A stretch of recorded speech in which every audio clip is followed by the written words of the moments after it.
Hi, and welcome to the fall semester at Diablo Valley College or at the San Ramon Valley campus of Diablo Valley College. I am introducing with this video Economics 221, section 9246.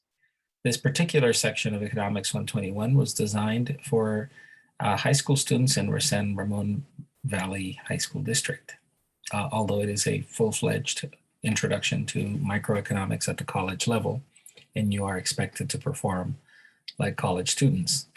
It will also include students from other high schools besides San Ramon Valley High, and it will also include Diablo Valley College students. So therefore, you will be exposed to a wide variety of students in this course. As you are about to see, I am going to share my Canvas window to introduce where you can find the content for the course. Once you register for this course, you will find Economics 221 9246 with a graphic using various terms, various vocabulary verbiage we employ in economics. And it should have a lavender background. I'm going to click on the course tab, and I'd like to share with you the appearance of Canvas. Everything you do in this course will be contained in this Canvas site. This is a 100% online class. It is known as a 100% asynchronous online class. All my lectures are contained in this website, and you will find the lectures under the modules tab. So when you click on modules, you will see all 17 chapters of coursework. Pardon me, all 20 chapters of coursework. And in every chapter, you will see my notes for the course. You will see my links to YouTube videos and lectures for the course, including discussion video items whenever those are available. And you will see alternative readings that are associated with the course that are beyond the textbook for the course. My announcements and my assignments are also listed here. All your assigned work is done on this Canvas site, and your grades will also be revealed in this Canvas site, and you will be able to interact with your peers through discussions, and you can interact directly through the People's button with other peers in the class.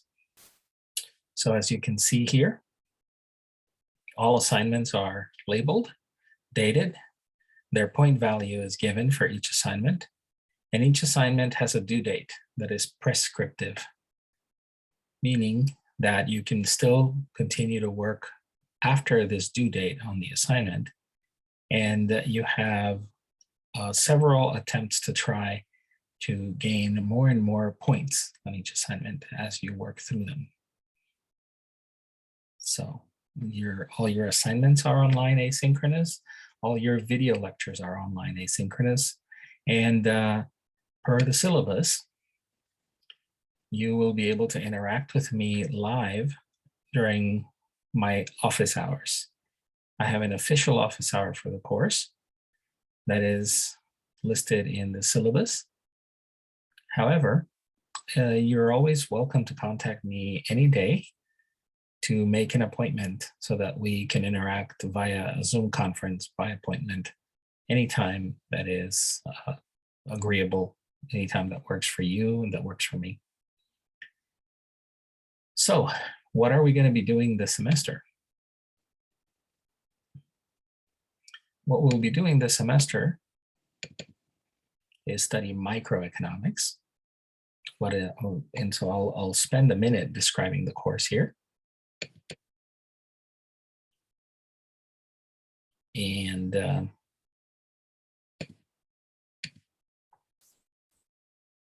you will find the same description of the course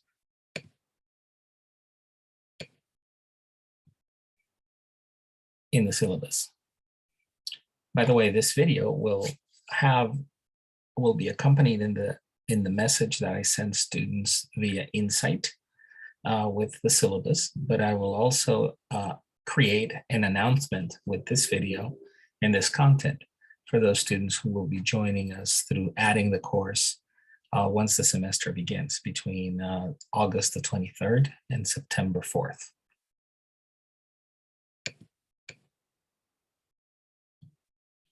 So what is microeconomics? It's a social science. That's the first thing you should know about it.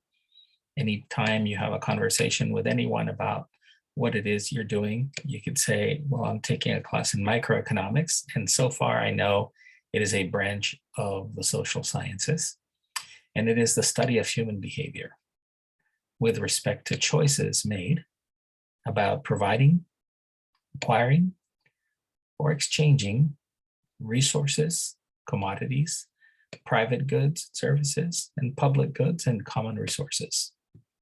So what are all these things? Well, traditionally people talk about economics being about supply and demand. They're not wrong, but it's an oversimplified way to view the study of microeconomics. In microeconomics, we look at the study of commodities. And commodities are either tangible things or abstract things, such as services, like when we go to a concert and we listen to music. And commodities have value to us, but commodities are basically tangibles and intangibles that humans find valuable. Tangibles and intangibles.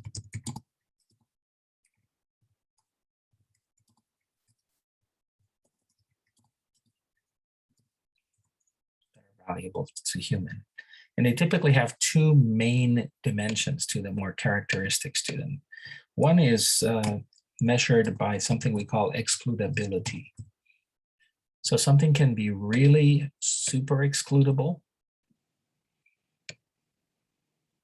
or super non-excludable. So when something is very excludable, it means that something is available to a person, and that person can be described as an owner and exert property rights that are unique to them over this commodity. And there are things in life that are completely includable, completely non-excludable, such as, for example, breathing air. We also then have another dimension to commodities or products, and it's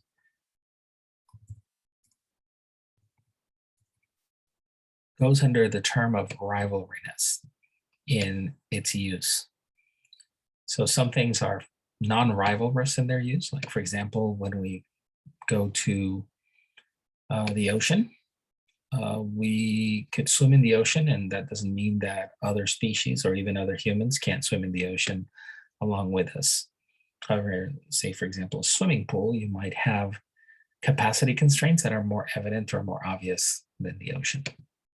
But in rivalryness, we could have perfect rivalryness, which means that you're the only one who can use or consume a product at a point in time, or that may be perfectly not the case. So you might not have rivalryness at all. So we've created this system of 4 windows here.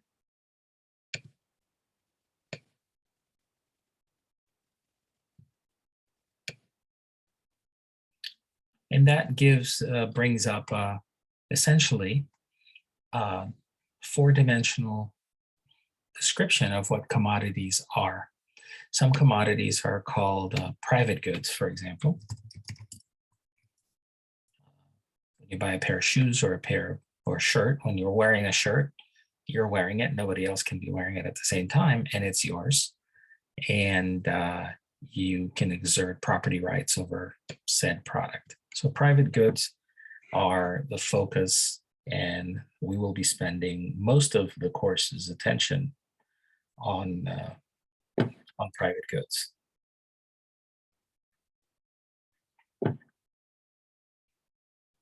Then we have things called common resources, or often also known as natural resources,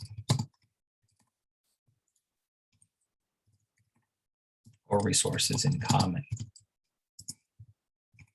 Because we may have some rivalryness in the use of such resources, like, for example, fresh water from a river.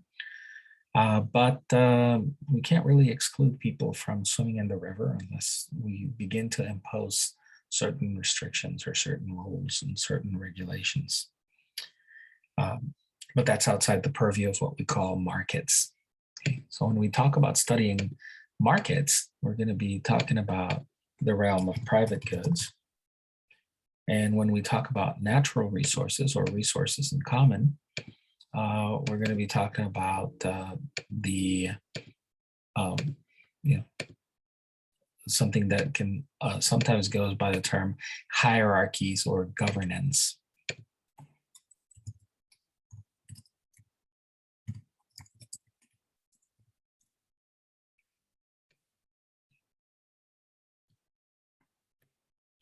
And these rules are not necessarily market-based. We also have interesting goods that we will spend a little bit of time on. Goods where rivalryness is not present, but excludability is. And these goods are called public goods. They're called club goods. And club goods are things like, for example, education. Take this class, for example. You're all privy to the content for this class. Is there excludability? Yes. Only people in econ221 section 9246 are privy to this Canvas content for purposes of using towards learning the content of this course.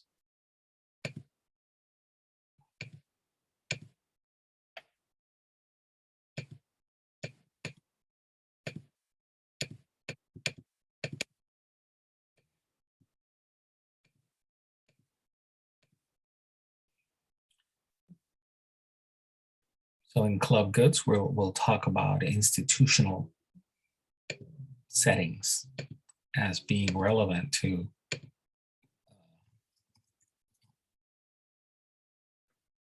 way in which we organize economic activity in club goods. That's why we have colleges, like, for example, the University of California or Stanford or Diablo Valley College or many other institutions. And then we also have goods that are non-rivalrous and non-excludable, and those are called public goods.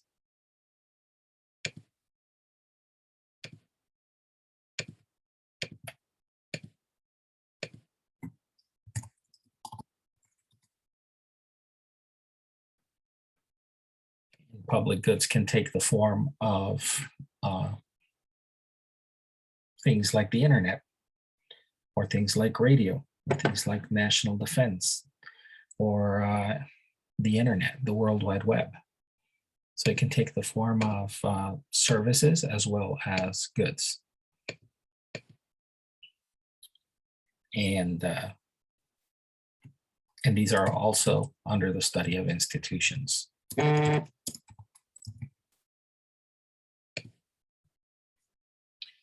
Most of our course, however, we will be spending in studying private goods and markets. That's 80% of the class. About 10% of the class we will spend on our time on club goods and public goods and natural resources. 20%, 10% club goods, 10% public goods and natural resources. However, the bulk of our attention for an introductory class in microeconomics is in the study of private goods and markets. So I hope the class is interesting to you. I hope you learn a lot about our culture. The United States is a great country. It's an awesome country that has evolved the limits and parameters of markets extremely well, and also of hierarchies extremely well. We've had a constitution that has been very stable for centuries, for about 2.5 centuries, and that stability has led to a very good management of natural resources, all in all. Not perfect, because nothing is perfect. So in terms of pedagogy and philosophy, my framework will be one of presenting information to you that is twofold. There's one philosophy of economics called the positive view of economics, and the other one is called the normative view of economics. And in the positive view of economics, we will learn about models, and we will learn about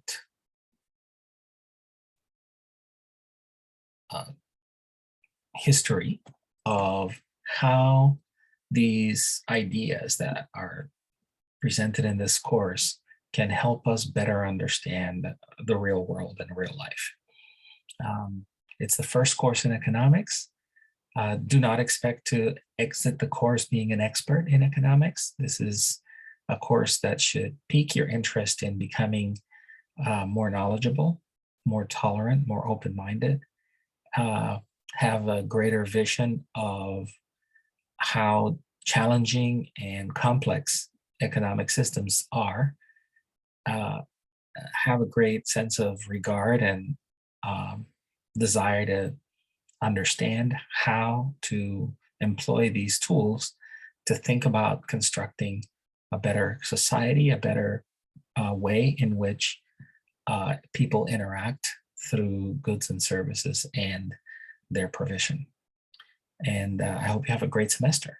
And anytime you need to see me or talk to me, your syllabus will have the contact information for my Zoom conferences and my telephone number for direct messages in case you have urgent matters that you need to convey about the course.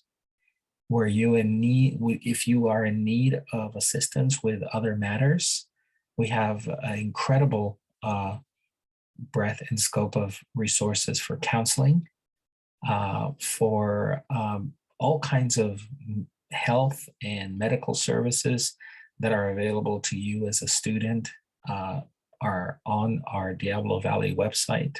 And I hope you take advantage of such services.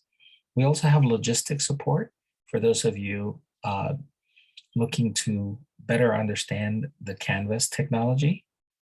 So I encourage you to look at those on the DVC website. They're a bit more detailed in the syllabus, and I hope I can serve you well in this online asynchronous modality. And I wish you health and wellness and prosperity throughout the whole semester. Thank you.